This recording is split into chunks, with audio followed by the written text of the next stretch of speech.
messieurs. Bonjour.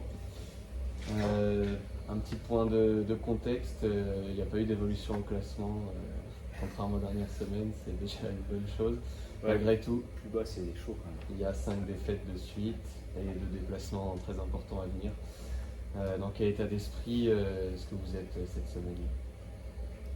C'est pareil des joueurs en premier. Nous, personnellement, on le voit un peu comme une humiliation. Donc on est très revanchard. Surtout que, personnellement, en tant que joueur de devant, c'est là où on est le plus frustré parce qu'à domicile, on va montrer une mauvaise image en 4-0 ce week-end. Donc là, on va sortir les barbelés et ça va changer. En tout cas, on est dans cet état d'esprit. On travaille pour ça. Victoire obligatoire, Adrien, à Anglette, si on veut encore espérer peut-être le top 6 avec des circonstances. Ouais, en tout cas, il faut sortir de cette spirale, quoi. Voilà. Donc, ce serait bien une victoire, bien sûr, ce serait bien. Je ne vais pas mettre des choses obligatoires, j'aime pas ces termes-là, quoi. Victoire conseillée, victoire espérée, et surtout montrer qu'on a changé quelque chose. Tu vois, on peut faire la même qu'après Niort. 4 essais à 0 passes, 4 ballons portés. Donc, on peut pas continuer comme ça, quoi. Donc déjà montrer qu'on a changé là-dessus. Et après, concrètement, si tu n'encaisses pas d'essais sur tes ballons portés, tu gagnes les matchs, je pense. Parce que t'es encore pas franchi, il marque pas d'essais sur lancement, il marque pas d'essais dans le jeu, il marque pas d'essais sur contre-attaque. Donc voilà, si tu es capable de défendre ce secteur de jeu, voilà, tu es en position de remporter tes parties. Donc d'abord corriger ça, puis après on verra ce qui se passe, quoi. Avant d'aller sur du concret, du jeu rapidement, une question juste comptable. Est-ce que s'il y avait des fêtes à Anglette le week-end prochain, vous posteriez complètement en objectif maintien avec qui plus est le match d'entrée contre Saint-Jean-de-Luz qui serait... Alors on est déjà en objectif maintien. Nous avec les joueurs on en discute si tu veux très librement. Nous on va aller chercher nos points sportivement. Si on récupère les points, super, notre classement changera. Mais dans notre démarche on est dans cet objectif là, quoi. Moi je bosse pas à la Fédé, ni au juridique, ni à l'administratif, ni à la compta. Donc les seuls points sur lesquels je peux agir, c'est ceux qu'on ramène sur le terrain. Donc, et tous dans cette salle, avec les joueurs, les seuls sur lesquels on peut agir, c'est ceux-là. Donc aujourd'hui, notre classement, il est à 3 points devant Saint-Jean, 1 point derrière Limoges. Donc si on veut passer devant, il faut gagner les matchs, quoi.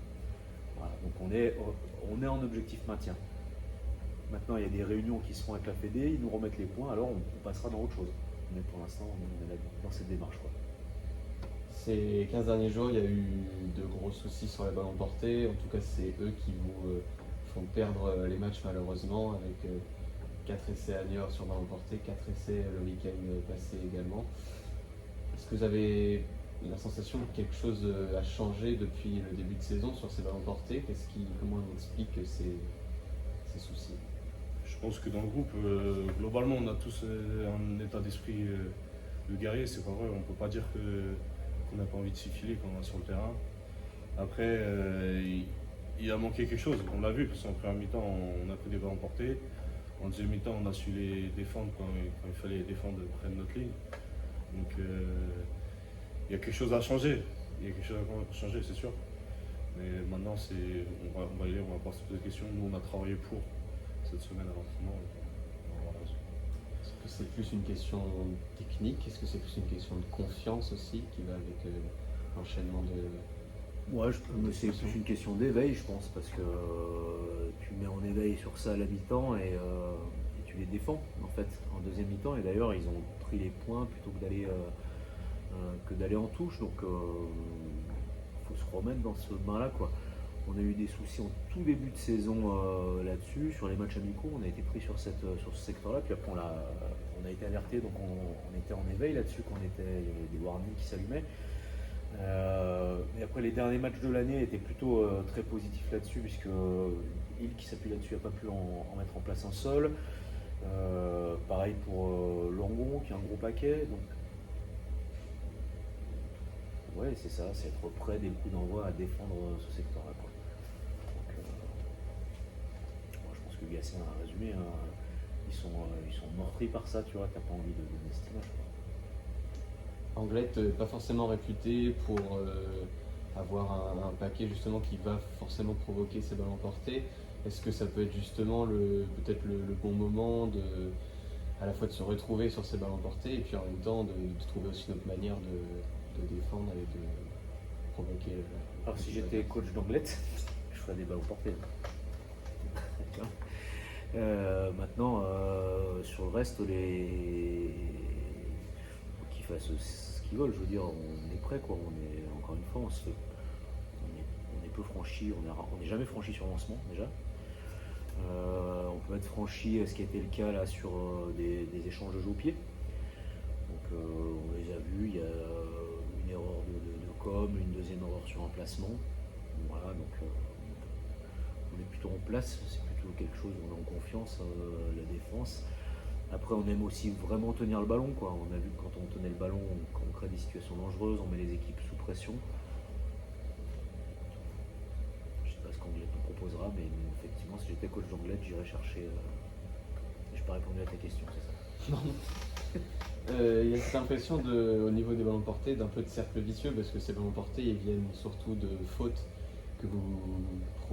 qui sont provoquées à l'entrée de votre camp très souvent. Les équipes ensuite viennent insister dans vos 22 mètres.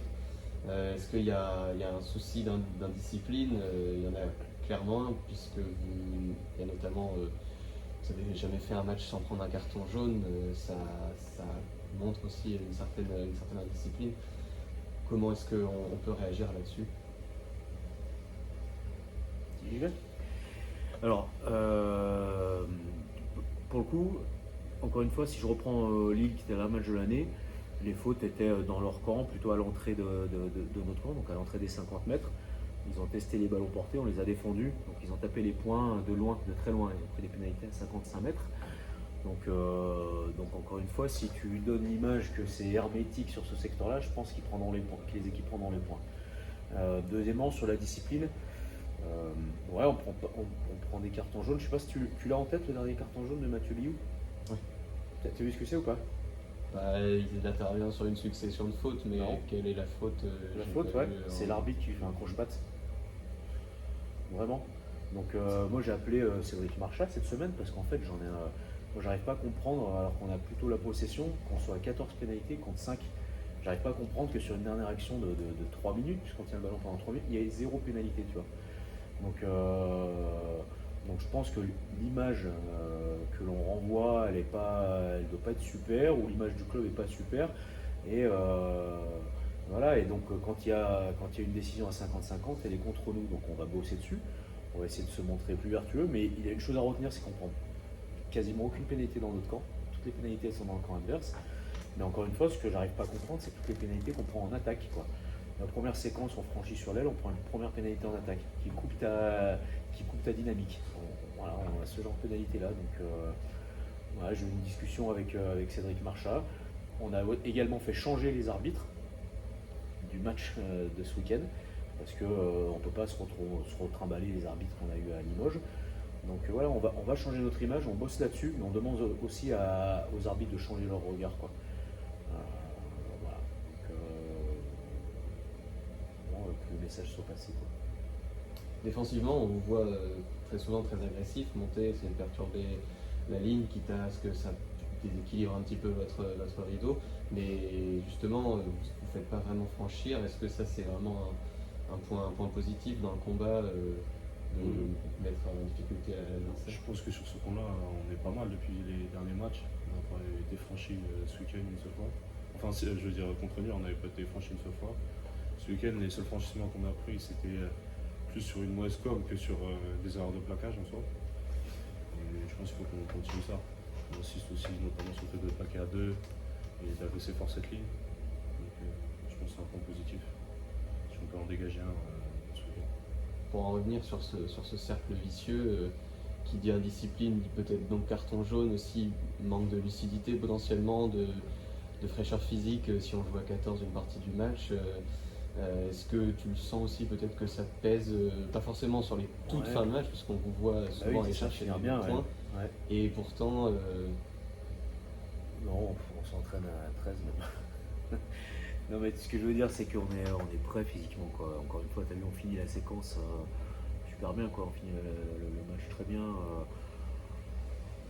Du coup on travaille en fait, on travaille des situations où on doit défendre avec un joueur de moins, on a cette habitude là maintenant, on prévoit tous les scénarios possibles quoi. Donc, non mais c'est rageant après, tu vois, moi, tu vois, la faute de Mathieu, le carton jaune sur Mathieu Biou, j'aime pas en fait. Tu vois, c'est pas juste quoi. Le carton jaune sur Bjorn, je suis d'accord qu'ils le prennent, mais alors il y en a un contre eux sur la dernière action. En plus, une action qui peut aller au bout quoi, tu vois. Donc moi, encore une fois, pas de problème. Elles y sont les fautes, ok, super.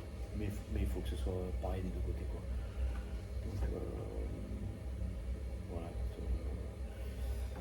Après, est-ce que ça pèse sur la lucidité? J'ai pas l'impression parce que faut de la lucidité pour tenir le ballon et remonter 70 mètres au-delà de la 80e minute. Donc j'ai l'impression qu'on était bien. Quoi. Mais c'est toujours plus facile de gagner à 15 qu'à 14. Quoi. Toi, Gatien, tu sens que physiquement ça va, que vous êtes prêt à répondre sur la durée entière d'un match? Oui, je pense qu'on s'entraîne bien, on court pas mal. Donc, et même sur les ressentis du match, je pense qu'on est plutôt bien. On est plutôt bien. Physiquement, on les tient bien le match. Je pense pas que ce soit un problème ça. Vous pouvez peut-être pointer malgré tout, après le match dimanche, le manque de rotation que tu peux avoir, notamment en première ligne, que peut-être tes joueurs peuvent s'user et peut-être vont l'être aussi au fil Ouais, de ce bloc très long. Ils vont l'être, c'est sûr, parce qu'en plus, on perd un joueur encore ce week-end en première ligne. Donc on va être à flux tendu, c'est-à-dire qu'il n'y aura pas de rotation possible sur les joueurs de première ligne. Et puis on va perdre 2 joueurs qui partent en sélection en deuxième ligne. Donc effectivement, c'est possible qu'on termine le bloc un peu sur les rotules. Ouais. Parce qu'il va être long, quoi, avec des déplacements longs et 6 matchs enchaînés. Donc c'est plutôt dans la façon de travail ou dans la façon d'aménager les semaines, on essaie de mettre plus de rotation dans les entraînements et puis des séances un peu plus courtes où tout ce qui est annexe, on le raccourcit, on va directement en cœur de séance. Quoi. On en avait un peu parlé la semaine dernière, mais au-delà d'une potentielle usure physique, il y a peut-être aussi un poids mental qui peut se créer à la fois avec l'enchaînement de défaites, mais aussi avec tout ce qui peut se passer autour du club, les points de pénalité, etc. Est-ce que tu sens que ça vous pèse un petit peu? Est-ce que vous regardez le classement assez souvent, voir ces histoires de points? Est-ce que la série de défaites aussi vous pèse dans la tête? Forcément, la série de défaites, ça pèse toujours. Après, je pars du principe où tout ce qui est extérieur à nous, on ne maîtrise pas. François, nous, on maîtrise que le sportif. Donc, dans tous les cas, même si c'est dur, on y va et il faut lever la tête. Parce que c'est justement quand c'est le plus dur qu'on est là pour créer un groupe fort et qu'il faut montrer qui on est. Donc, il faut faire abstraction de tout ce qui est camp de pénalité ou je sais pas quoi. Nous, on est là sportivement, on fait ce qu'il faut faire sur le terrain. Et puis, voilà. Comment on mesure cette charge mentale que les joueurs peuvent avoir Ouais, ils remplissent, hein, tu sais, des indices tous les matins. Après, moi, peut-être je me leurre, hein, si tu veux, mais j'ai l'impression que les joueurs vont bien, quoi, tu vois. Alors, bien sûr que ça pèse, mais comme ça nous pèse, nous, moi, j'ai vraiment l'impression que les joueurs ont envie de continuer d'être ensemble. Tu vois, ils ont envie que ça continue, quoi. Donc, enfin, c'est vraiment eux qu'il faut demander. Nous, c'est des indices subjectifs, quoi. Quand ils nous remplissent en disant que c'est vrai, qu'ils sont bien, on est obligé de les croire. En tout cas, je vois la même énergie. Tu vois, le même enthousiasme sur le terrain, les mêmes vannes qui peuvent se faire. J'ai pas l'impression d'avoir un groupe meurtri ou les nez dans les chaussettes, quoi. Et puis ils la transmettent cette énergie, tu vois, elle est communicative, quoi. Donc, moi je sens pas ça, quoi. Tu vois. En tout cas, ils sont présents et dans les têtes et dans les corps, en tout cas. Si on résume, dans une dernière question, plein de secteurs où vous n'êtes pas loin, parce que ce qui manque c'est juste un déclic, un match matchs un petit peu clés qui puissent vous faire basculer la saison. Parce qu'aussi, peut-être qu'une victoire, ça va amener après une série positive. On ne sait pas après. Je pense que. Ouais, dans tous les cas, il faut pas qu'on attende un déclic, c'est à nous d'aller chercher ce déclic. On va aller se le chercher. Et puis voilà. Juste un mot sur les absents pour le week-end prochain. Tu disais qu'il allait y avoir. Ouais, Georgie Charchizé qui s'est blessé. Donc, c'est probablement une fin de saison, quoi. Voilà. Donc c'est pas un poste hyper riche. Donc, voilà. Et après, sinon, les mêmes que la semaine dernière, pas d'autres blessures, mais pas de retour dans le groupe non plus. Et puis, il